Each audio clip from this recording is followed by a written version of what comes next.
Pero ang sabi nga po nila, mas tumaas pa po ang GIR natin to $106.3 billion. So ibig sabihin, hindi tayo, wala tayong problema sa gold reserves natin. Oh. Ano yung GIR mga kababayan? Ano yung GIR? Hindi ibig sabihin ng gold, yung G. Yung ang ibig sabihin ng GIR ay Gross Investment Reserves mga kababayan. Anong pagkakataon or anong instances mga kababayan na kung saan ibinibenta mo itong mga bagay na ito, itong real estate properties at gold? Comment kayo dyan. Ha? Ayan, at least may gold tayo na pang emergency na. Yung time na yun, pwede natin ibenta at magamit natin mga kababayan. O yun nga, katulad ng mga personal experiences natin na binibenta natin yung mga rarian natin kasi may emergency. Ngayon, anong emergency natin mga kababayan? Okay, magandang araw po sa inyong lahat and welcome po ulit dito sa ating YouTube Tabunan PH channel mga kababayan. Nandito naman po tayo para sa ating panibagong reaction video ngayon mga kababayan. At eto, pag-usapan natin bagong PCO mga kababayan na si Attorney Claire Castro. Eto, huling nagsisinungaling mga kababayan. Huli natin na hindi sinagot yung tunay na issue na ipinukol ni Pangulong Rodrigo Duterte mga kababayan. Patungkol sa ano? Patungkol doon sa gold reserves natin mga kababayan. At ito, nahuli natin. Delikado kasi ito mga kababayan. Ito, explain natin kung ano nangyari dito. At saang punto na nagsisinungaling or nanloloko itong bagong PCO mga kababayan, si Attorney Claire Castro mga kababayan. Kasi mga kababayan, I think ito yung abogado na vlogger din mga kababayan. Stop it. Okay? Ay, sorry. Yeah. Ito yung abogado din na vlogger na pinuna din natin minsan. Kasi nga mga kababayan, ito yung abogado na kung saan ini-encourage niya yung mga tao na baliwalaay na lang yung issue doon sa BICAM. Kalain nyo yan ha? Abogado ka. Gusto mong baliwalain na lang. Kasi nga, anong issue doon? Pinunan niya sina Vic Rodriguez at si Congressman Ungab mga kababayan na kung saan nagreklamo doon sa Bicameral Committee meeting report na may blanco. At anong sabi ni Claire Castro mga kababayan? O bakit ngayon pa daw nagreklamo? Bakit hindi nung December pa? Stop it. Hindi ba? Di anong gusto niya? Di baliwalain na lang. Yan yung sinasabi niya mga kababayan. Nakalain niyo yan ha? O kaya pala, at ito ngayon, in-appoint na undersecretary ng PCO. Kaya pala mga kababayan, kaya pala niya pinuna. At ito naman ngayon mga kababayan, tignan natin itong issue dito sa gold reserves na prinisinta ni Pangulong Rodrigo Duterte mga kababayan. At explain natin kung anong punto ang hindi pinakita ng buo dito ni Attorney Claire Castro mga kababayan. Okay, ito. May balita. Pakinggan muna natin ito mga kababayan. Ito. Share muna natin ito. Anong sinasabi ni Pangulong Rodrigo Duterte dito? By the way, bago rin tinumpisahan mga kababayan, paki-like and share ng video natin and din paki-subscribe na rin po. And sa lahat ng mga nakapag-subscribe na maraming salamat sa inyo. Sana po sumuporta pa po kayo dito sa ating channel. Of course, plakpakan. Okay, ito umpisahan na natin mga kababayan. Pakinggan natin ito. Kanyang talumpati, sinabi ni dating Pangulo Duterte na nagbebenta umano ng gold reserves ang pamilya Marcos. Unang gikawat ni Marcos ang atong gold reserves. Sige, mobitan lang niya ako. Actually, suko ko.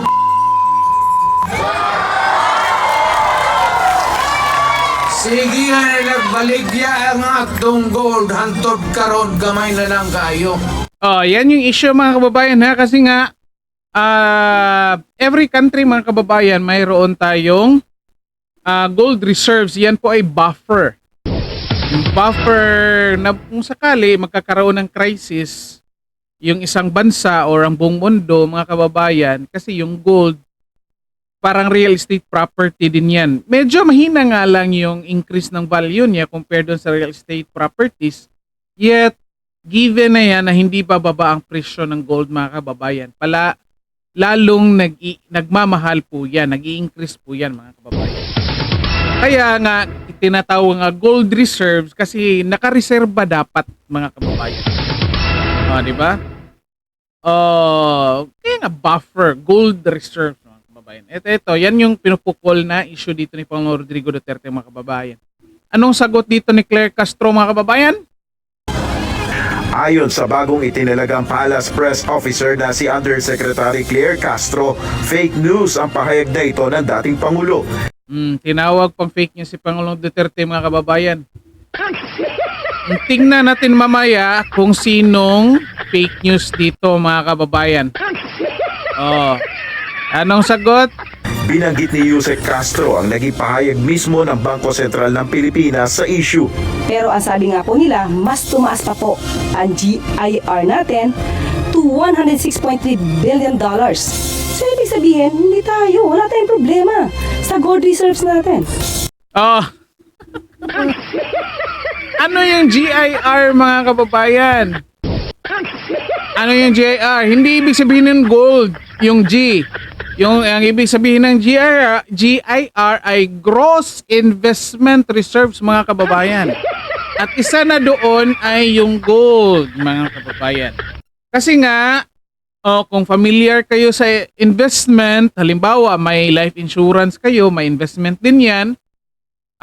Halimbawa, again, kung familiar kayo sa mga investments, marami kasi yung sabihin ito portfolio mga kababayan. And most likely, kung ikaw isa kang investor, gusto mo, yan yung sinasabi nila na do not put your money in one basket mga kababayan. Yan yung sinasabi nila. Kaya, mag-invest ka sa ibang bagay, mag-invest ka sa ganito. O halimbawa, kapag ordinaryong Pilipino ka mga kababayan, pwede ka mag-invest ng life insurance, pwede ka mag-invest ng halimbawa gold, gano'n. Real estate properties, ano pa? Health insurance mga kababayan, yung mga HMO, ganun mga investments din yun. Di ba? Pwede ka rin sa bangko mga kababayan, maliit lang yung tubo niyan. Well, anyway, kasi sabihin na natin doon, mga kababayan, investment din. Ano pa? Bumili ka ng mga stocks doon sa stock market. Mga investments po yan, mga kababayan. And yet, itong gross GIR, mga kababayan, na sinasabi dito ni Attorney Franz Castro, tuloy masasabi ko mga kababayan. Sorry. Claire Castro, na Yusek Claire Castro mga kababayan, ay kabuuhan na po yan. Yan po yung Gross Investment Reserves or GIR mga kababayan. Kabuuhan, hindi po yan Gold Investment Reserve. Gross, again, ulitin po natin, Gross Investment Reserve po yan mga kababayan. Di ba? Anong sinasabi ni Claire Castro dito? Nag-increase daw yung GIR, kaya wala tayong problema sa gold. Akalain nyo yan mga kababayan, niloloko tayo nito. Halatang niloloko tayo. Bakit? GIR, paano mo sabihin walang problema sa gold mga kababayan? Eto, tingnan natin ito, balita ito 4 months ago. Again, explain natin ito mga kababayan. Tignan nyo ito hanggang sa huli kasi explain natin ito mga kababayan. Meron tayong 3 or 4 na punto dito kung bakit may problema ito. Ito na lang muna isipin ninyo mga kababayan. Kung ikaw, mayroong properties ka at isa na doon yung gold, mga kababayan. Kasi investment din yan yung gold eh.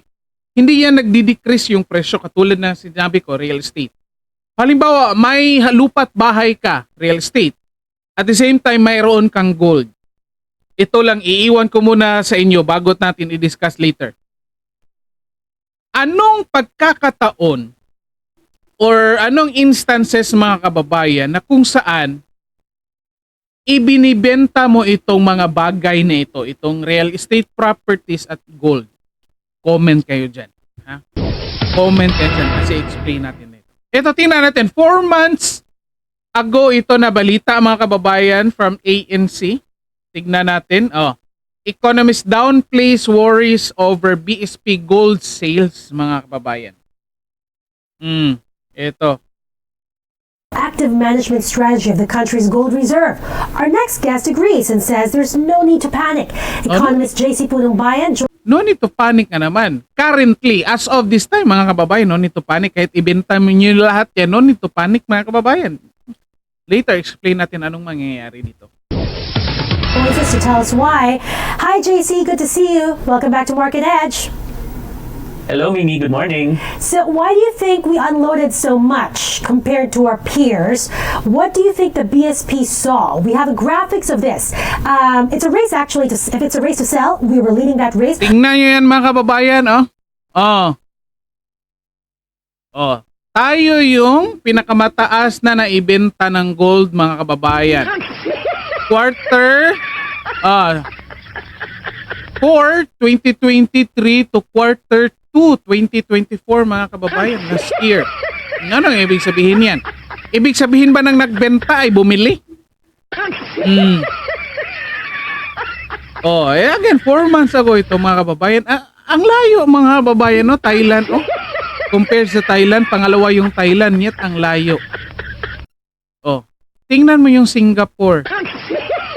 Tingnan mo ninyo yung ibang bansa compared sa Pilipinas mga kababayan na nagbenta ng gold. Tignan nyo yan. Naku mga kababayan. Ito, pagpatuloy muna natin. Followed by Thailand, Uzbekistan, Mongolia, Singapore, Germany, Jordan, Cambodia, so on and so forth. So why do you think this happened and why do you think we shouldn't worry? Yes, a couple of factors here, Mimi. So the first would be, if you look at the world price of gold, it's actually reaching an almost all-time high, or at least the highest in the past 30 years. And the Bangko Sentral ng Pilipinas holds some gold as a form of, is one of the types of gross international reserves as a buffer of sorts in case we have external shocks, for example, like And explain dito mga kababayan, ha? Buffer. So dapat reserba po yan. Kahit sabihin nating ilang percent lang yan or maliit na porsyento lang yan, yun nga tinatawag natin buffer mga kababayan. No, kung magkakaroon ng problema yung isang bansa. like what we experienced in our history. But right now, actually, Mimi, gold is actually less than 10% of the total gross international reserves of the country. Less than 10% ka lang. Well, kahit na. Wala na. Explain natin ito mamaya mga kababayan.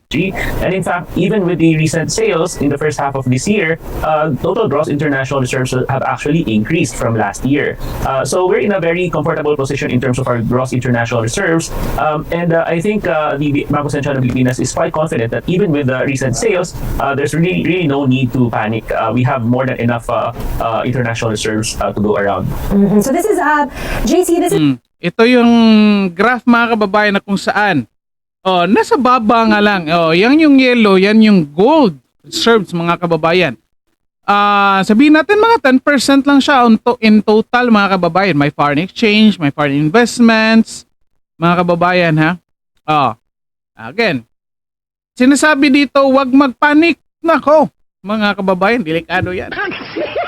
Ay hindi, bawal nga naman magpanik. Okay? So ito, tignan, patuloy natin. is a chart that we got from you. Just very quickly, if you could explain this.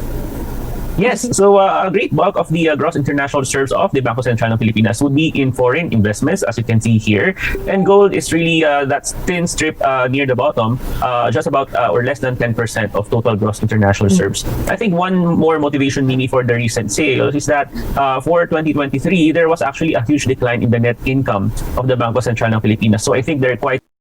So, inamin din mga kababayan, a decline in net income in the year 2023 mga kababayan. So anong ginawa nila dito? Nagbenta ng gold para mag-increase yung net income mga kababayan. quite eager to find or look for these profit-making opportunities or activities in order to boost their net income for this year. Of course, we have to note that part of their capital was taken away for the Maharlika Investment Fund. So I think this is part of their ways of boosting their net income for this year. And less than 10% of GR, is this normal? Is this the usual ratio that you see even when you look at other economies, other So, tinanong din mga kababayan, normal ba? Countries? Tingnan natin. Yes, so for modern central banks, they still hold some gold in reserves, partly because of the tradition. For example, we used to have a gold standard in many central banks, including the Philippines, at least in the early 20th century. So I think that's the byproduct of that. But as you can see from the graph, much of the international reserves are in foreign investments, and in terms of import cover, we're actually above 7 months. So that's one of the measures of the adequacy of our international reserves, and on that score, we're also on a very comfortable place. All right. Okay mga kababayan, dyan na lang muna, stop muna natin dyan mga kababayan, at ito, explain natin dito mga kababayan kung anong nangyayari dito. Ha? Okay, again, ito, pinuna ni Pangulong Rodrigo Duterte ang administrasyon ni Marcos mga kababayan kasi nga nagbenta ng gold. And hindi lang, okay lang naman magbenta mga kababayan, pero tignan nyo yung gaano kalaki compare doon sa ibang bansa mga kababayan. Tanong natin, bakit yung ibang bansa, kung sinasabi nila dito na this is the right time to sell gold because nga ito na yung pinakamalaking presyo ng gold, bakit yung ibang bansa konti lang binenta? Yung iba hindi nagbenta mga kababayan. Bakit tayong Pilipinas number 1? Diba? So yun nga, balikan natin yung tanong ko mga kababayan. Anong mga pagkakataon na nagbebenta tayo ng gold at saka mga ari-arian natin mga kababayan? Diba mostly, hindi nga naman lahat mga kababayan, pero mostly mga kababayan, nagbebenta yung isang tao ng kanilang property na kahit hindi naman gusto nila magbenta, ay yung mga pagkakataon ng emergency. Halimbawa, kailangan ng pera pangbayad ng hospital mga kababayan. Kaya binibenta yung lupa't bahay, binibenta yung mga invest na gold, sinasanla yung mga golds, mga alahas mga kababayan, yan yung mga pagkakataon. Ngayon, saan mo to ilalagay ang pagbebenta ng gold ng Pilipinas na sobrang laki mga kababayan? Gusto lang ba na, yun nga in-explain nila dito ng economist na ito, na noong 2023 mas maliit yung pumasok na pera mga kababayan. Kaya binenta itong gold mga kababayan. Ito yung problema.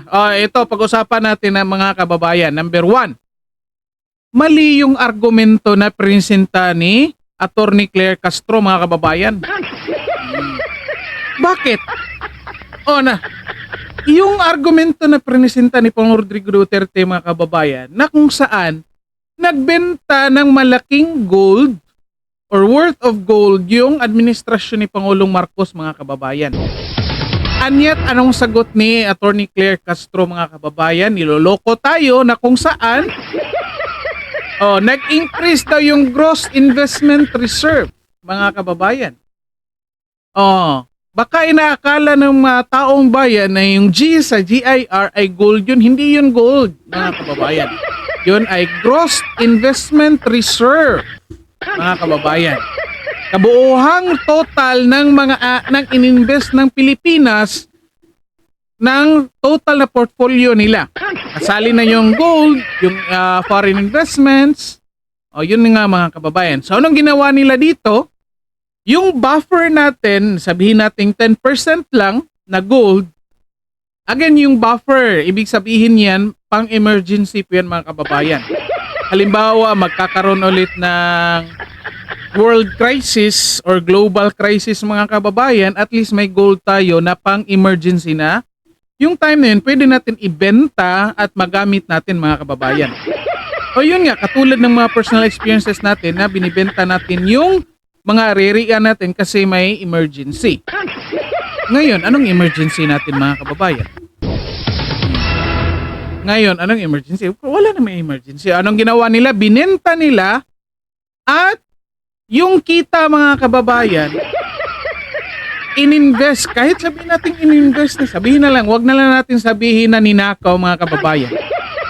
Kahit sabihin na lang natin na ininvest nila doon sa foreign investments. Kaya sinasabi nilang nag-increase yung GIR. Yet, mga kababayan, sa tingin ko, hindi pa rin yun tama. Kasi, Cebuano na tuloy mga kababayan.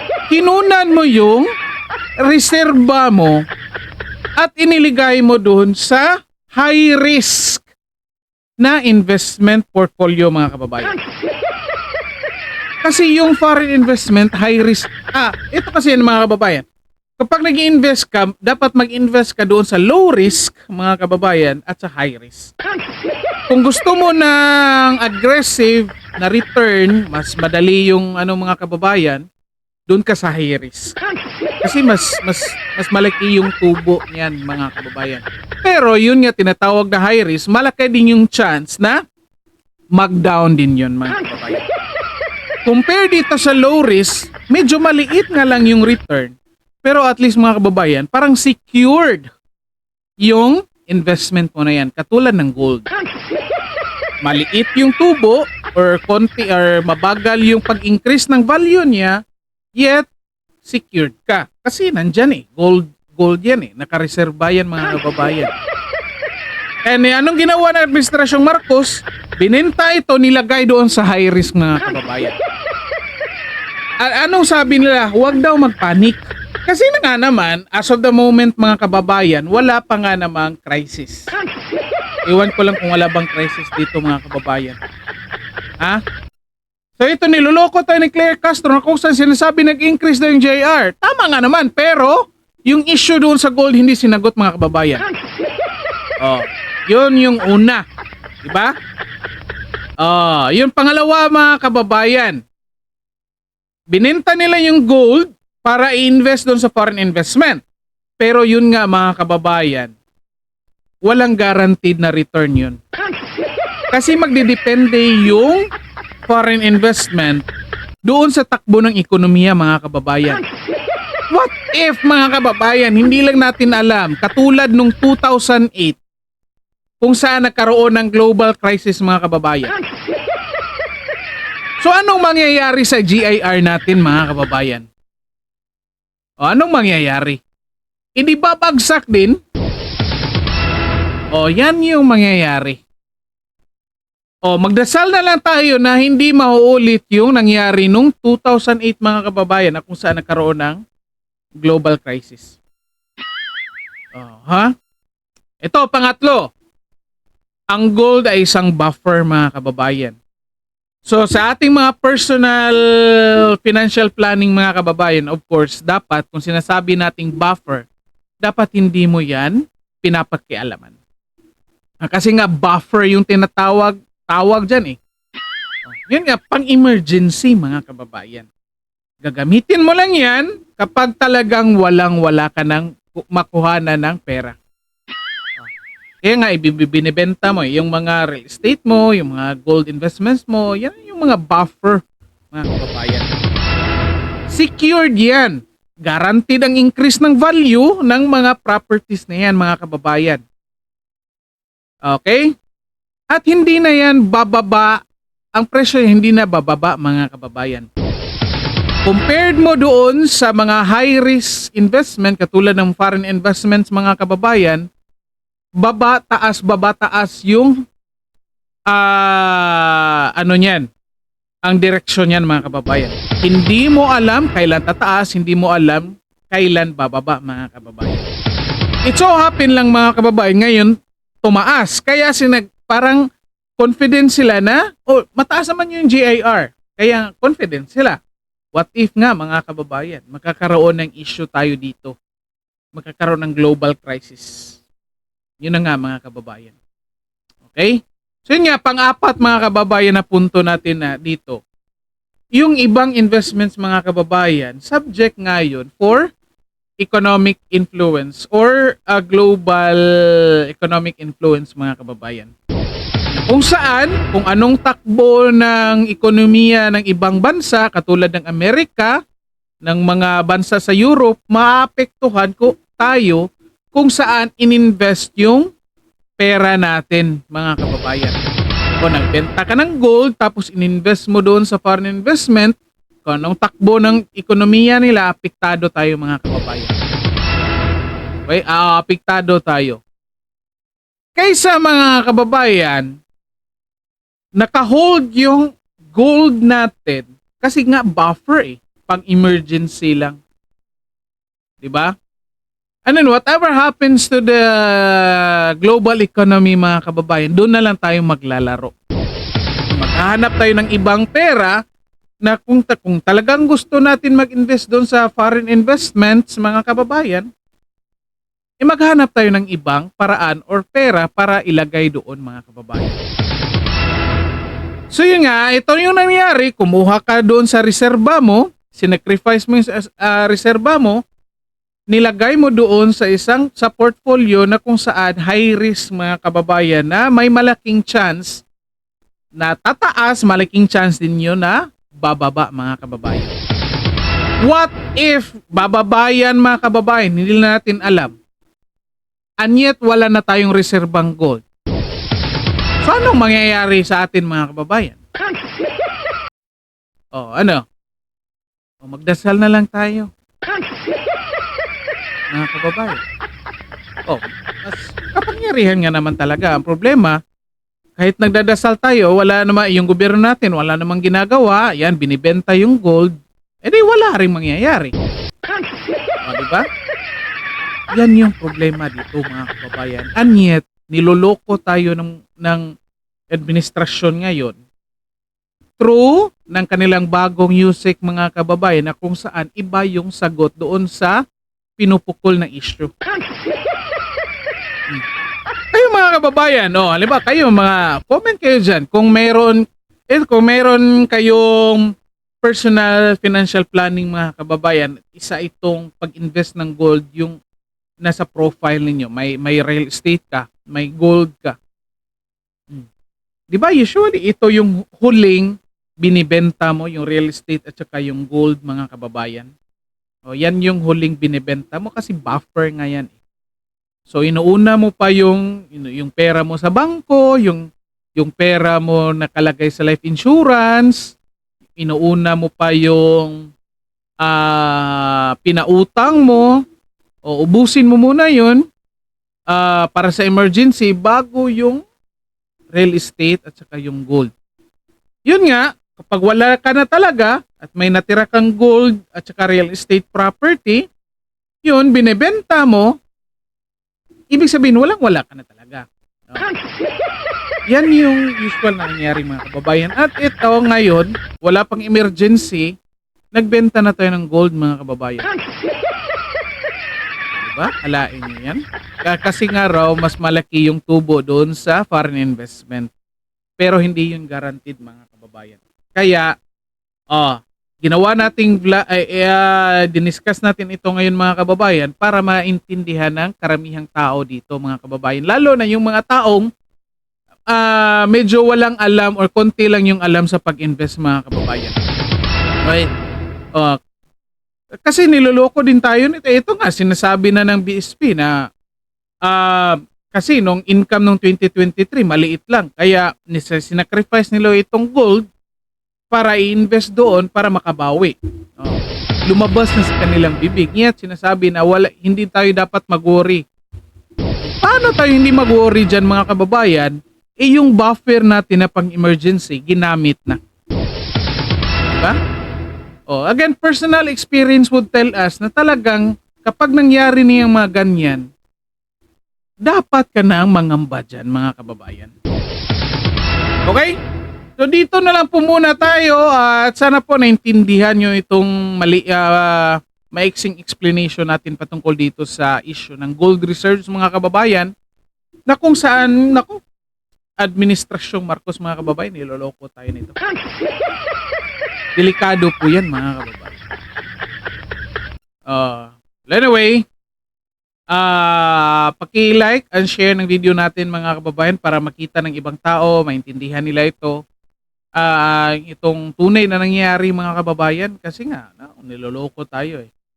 And then, paki-subscribe na rin po sa ating channel. Sa lahat ng mga nakapag-subscribe na, maraming salamat sa inyo. Sana po patuloy kayong sumuporta. First, palakpak.